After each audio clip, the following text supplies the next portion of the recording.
कोई कहता है ओसिया की सभाओं में कि शादी कर लो, शेरनी भूखी है, शेरनी प्यासी है, शेरनी को जंगल में भेजो।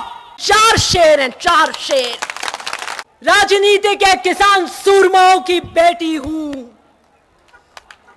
महिपाल मदेना की बेटी हूं, शेरों की बेटी शेरनियाई होंगी। उन्होंने कहा कि जंगल भेज दो, निम्न से निम्न स्तर का प्रहार किया। शेरनी लड़े होशियारी लड़ाई रे, एक शेरनी लड़े होशियारी लड़ाई रे, चलो आपा भी दे बिरा साथ रे। तो बाहर शादी करना शोभा नहीं देता। मेरे भाग्य की लकीरों में नहीं लिखा है, क्योंकि मेरे भाग्य की लकीरों में सेंट्रल जेल लिखी थी, जिसके 10 साल मैंने फेरे किए हैं, 10 साल मैंने फेरे किए हैं। उस पे भी आऊंगी मैं, शेर शेरनियों पे। रुक जाओ, अभी तो मैंने गाड़ी फर्स्ट पे डाली है।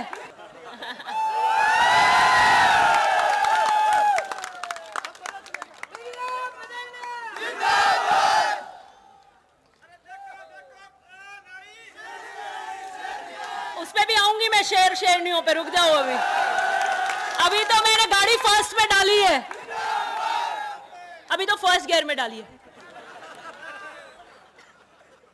मैंने 5 साल के कार्यकाल के अंदर 100 का शतक लगाया। वादा करती हूं दूसरा कार्यकाल दिया तो दोहरा शतक और तीसरा शतक लगाऊंगी। कोई कहता है ओसिया की सभाओं में कि शादी कर लो, हम खाना कर देंगे, और कुछ लोग ताली बजाते और खीखी खीखी हंसते हैं। मैंने सुना लेकिन कभी जवाब नहीं दिया। आज देने आई हूं, 2011 से आज 2023 में आज देने आई हूं। निम्न स्तर के जो प्रहार करते हैं, अरे जरा सोच कर देखिए कि आप जेल की सलाखों में हो और आपकी बेटी बाहर शादी मना रही हो। मेरे पिता और मेरे पिता के दर्द और उनके प्रति सेवा मेरा सबसे पहला कर्तव्य है।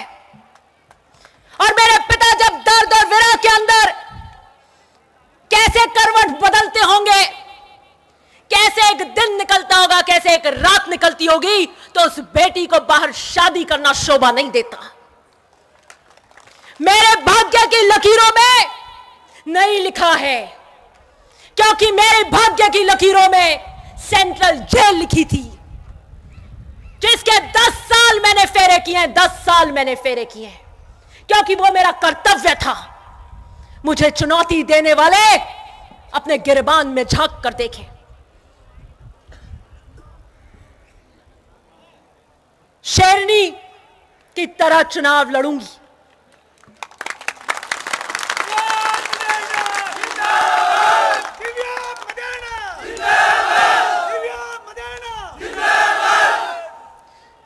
राजनीति के किसान सूरमाओं की बेटी हूं,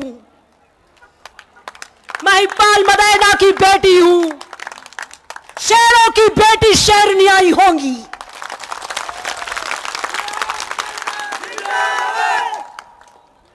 शेर प्रतीकात्मक किस चीज का होता है?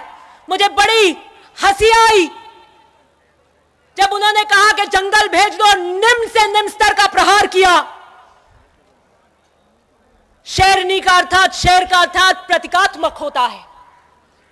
बहादुरी, साहस, निडरता, शक्ति स्वरूप, गर्व, आत्मविश्वास, ये शेर के प्रतीकात्मक है। हम कहते हैं अपने बच्चे को, अरे क्या कर रहे भाई, क्या रो रहा है, शेर सा बहादुर बन। थोड़ा सा कुछ ज्यादा कोई रौब करता है, जैसे मैं करती हूं विधानसभा में, तो क्या इतनी क्यों शेर हो रही है? मुझे समझ ही नहीं आता कि आज की इस आधुनिक युग के अंदर भी क्या इतनी कुंठित मानसिकता हो सकती है। हमारा राष्ट्रीय प्रतीक अशोक स्तंभ, उसमें भी 4 शेर हैं, 4 शेर। मैं पूछना चाहती हूं, क्या अशोक स्तंभ के वो 4 शेर जो साहस, शक्ति स्वरूप, गर्व और आत्मविश्वास के प्रतीक हैं। क्या उनके लिए भी आप ऐसी राय रखते हैं? क्या उन्हें भी जंगल में भेजना चाहते हैं? जो हमारा राष्ट्रीय प्रतीक है,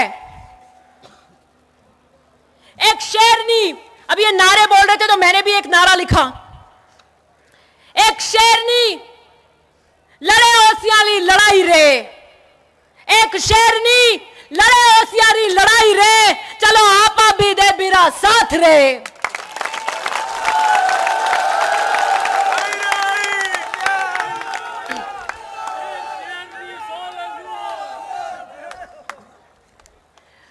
शेरनी भूखी है, शेरनी प्यासी है, शेरनी को जंगल में भेजो।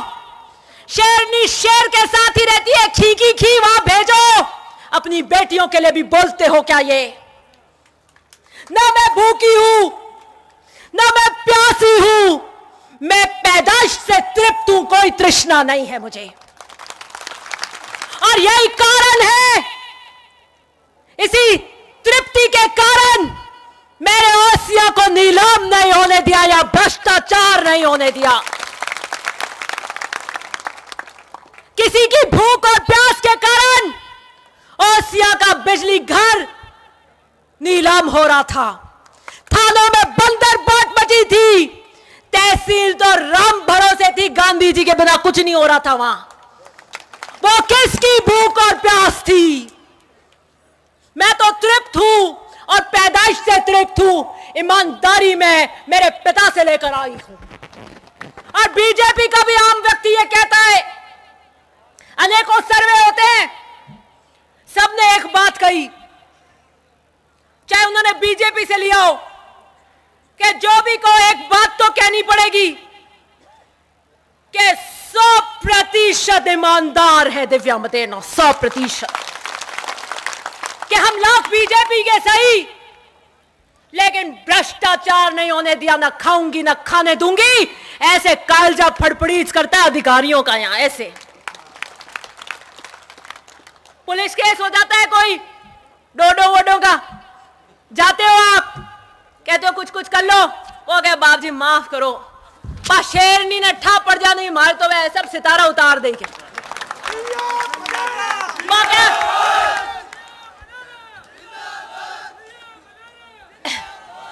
वो कैसा हमारे तो करो जेल उजाई की कर बेल हुई, यूं है मार तो जावे कि नहीं जाओ, कोई नहीं पढ़ो क्या? हाँ मैं मानू नहीं, बीरे का जीपीएस है कहीं ठा पड़े तो कद जाए मैं पड़े कतई जाम अठाई नहीं पड़ेला। मैंने ओसिया के अंदर 101% भ्रष्टाचार के ऊपर अंकुश लगाया और किसानों का राज स्थापित किया, और किसानों की बेटियां भूखी प्यासी नहीं होती। और जो बेटियों को घेरते हैं उन्हें जमाना देख रहा है, जमाना देख रहा है। मर्यादा को तार तार कर कर जो कर रहे, समय लिखेगा उनका भी अपराध। समय के काल चक्र पे वो भी लिखेंगे, युद्ध भूमि के भी नियम होते हैं। महाभारत के उस 18 दिन के युद्ध में आज ये मान लेना कि ये महाभारत का युद्ध हो रहा है, आपकी बेटी के लिए हो रहा है। अगर आपने अपनी बेटियों को नहीं बचाया तो आने वाली पीढ़ियों की बेटियों को ऐसे ही घेरा जाएगा, ऐसे ही घेरा जाएगा। आने वाली पीढ़ियों की बेटियां कभी खड़ी नहीं होंगी, वो कहेंगी एक खड़ी हुई थी मारवाड़ की धरती में दिव्या मदेना, कैसे घेरा था उसको मर्यादा से। अब मर्यादित शब्दों के बाण मारे थे, लेकिन वो अभिमन्यु की तरह खड़ी रही, उसने चक्रव्यूह तोड़ा।